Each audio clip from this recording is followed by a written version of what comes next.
nin aqlan ku maleynay laakiin ma jid dabal ayaa tahay adiga hay وعادي maxaa caadada leh ha maxaa naftaada khatar u gelinaysaa adiga isha haddii aad dhiban lahayd maxaa samayn lahayd adiga haddii aad dhiman lahaydna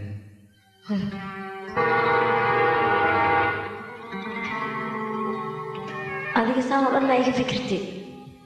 wax walba inaan ku daraysiin khasabaya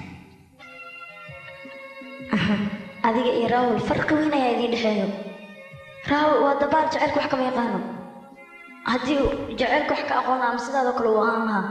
way ficnaan lahayd markastood meela joogtibaan farxad maqsuudaye hayga maqnaan marqura ilaa mowta kaaqaye markastood